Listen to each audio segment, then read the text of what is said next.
Hey everyone, Gary McGowan here, and I know the market is crazy, crazy, crazy, and we're learning just as it's almost like a day by day thing on how to handle it and how to deal with it. Well, I got good news.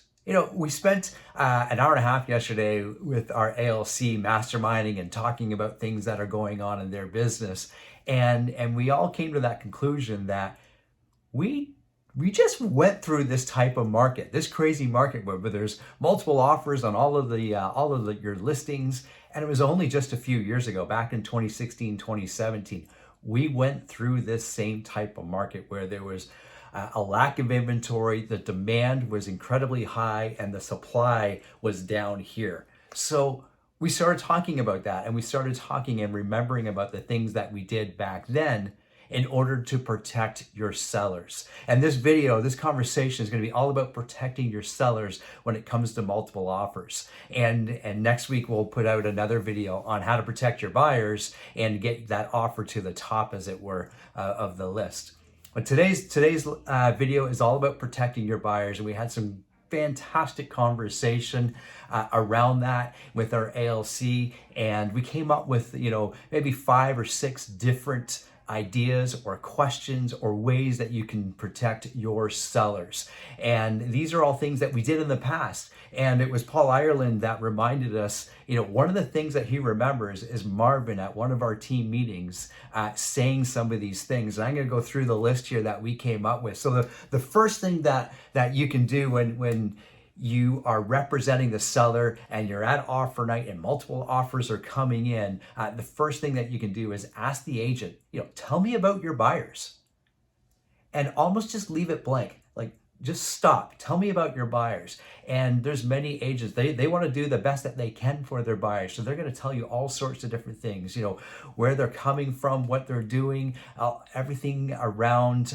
their current situation, which is incredibly important to your sellers, right? Learn as much as you can about the buyers. And if they, most likely, you're going to receive firm offers, right? In a multiple offer situation. So if it's firm, ask if the buyers require financing, and most likely they do, and at what percentage or what loan to value. So meaning if that home is going to sell for $1 million tonight and they need a loan to value of 60%, well, that means they're getting a mortgage of $600,000, right? So understand and ask those types of questions, because we all know that the next step when you get your financing is getting an appraisal done typically, and the appraisals are a lot different than they were, say, a year ago. Appraisers are not coming into homes. Banks are extremely conservative, especially in a market that's going like this. They're going to be extremely conservative. So if you do sell that home for $1 million and it's perhaps $100,000 or more over ask, the banks will value that most likely at a percentage less than current market value, because they don't understand and how to analyze that market when it's going up. So there could be, and most likely will be, a shortfall. And ask this question very specifically. If the appraisal comes back at a different value than what was agreed upon, can your buyer still close? That is incredibly important. It also is important to understand, are they coming from that equity position? Meaning, have they sold a house and they have a tremendous amount of equity that they are moving to the new home that they're trying to purchase with you tonight? So understand that, because we've seen it in the past where appraisals come in well below the agreed purchase price, and the buyer is on hook for the difference. So if that can mean perhaps the appraisal comes in at 900 and you sold it for $1 million. Well, they've got to come up with that $100,000 difference, and that's typically in cash. Not every buyer can do that, right? So understand, have these types of conversations with your sellers even before you go to market, so they are well educated. The next thing that you could ask and certainly work for, and this was Michael Volpe's comment, negotiate for shorter closings. The length of closing, the longer that you have a closing date, the more that can happen not only to the market but to your current situation. So it's going to have a less of an impact if you can have that shorter closing date, for sure. This is the big one. This is the comment that Paul Ireland made yesterday, that he remembered Marvin specifically saying that at the time uh, it had a tremendous impact on a number of sales.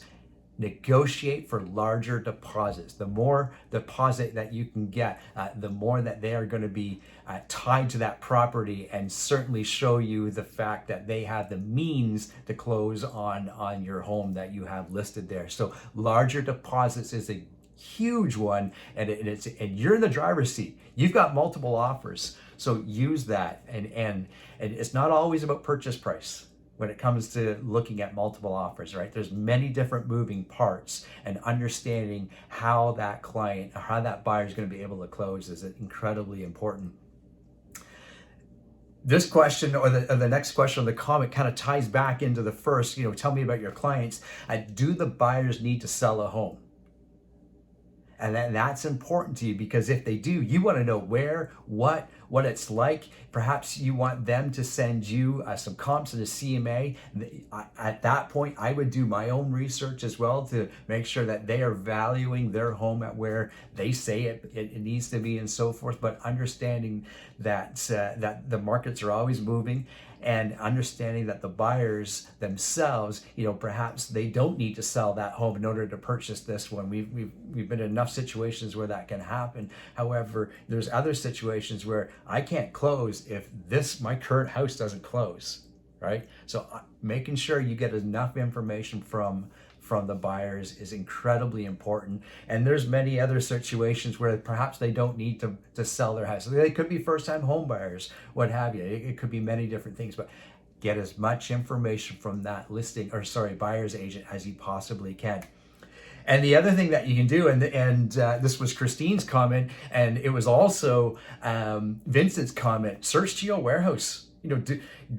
Go do some sleuthing, right? Go on Facebook and creep them out, and because you've got the buyers right there. Learn as much as you can from them that way too, and that can shed a lot of light onto the story and put your seller clients at ease if you can get some of that information and so forth. So it is incredibly important to protect your sellers during these times, and having these educational conversations with them, making sure that they understand what an appraisal means to the sale of their house, understanding what it means to receive 5, 10, 15, 30 offers, and how that's going to work with them emotionally as well on the night of when you're receiving those offers. There's a lot of moving parts, and it's always recommended, always recommended, even if it's just a few offers, to get support with you. So if you need that support, please reach out to us, and we'll be happy to provide you with support, because I've done it in the past, and I know I've had other agents come and just even be with me within the home while we're getting it sold that night, and so forth. A little different now, but just to get another set of eyes on looking at stuff, to handle some of the phone calls and some of the comments and requests that the buyer agents have, and especially in today's market where we are seeing offers into the 15 and 20 and so forth. That's a lot of moving parts to have. So please reach out and get support.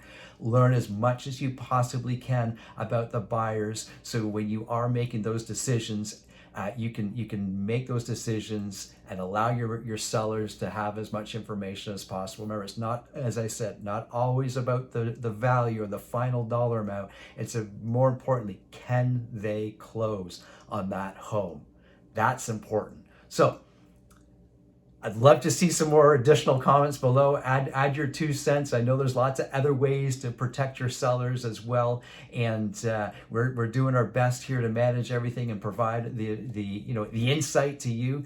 And keep asking questions. We love it. All the best. Have a wonderful day, and we'll talk to you real soon. Bye for now.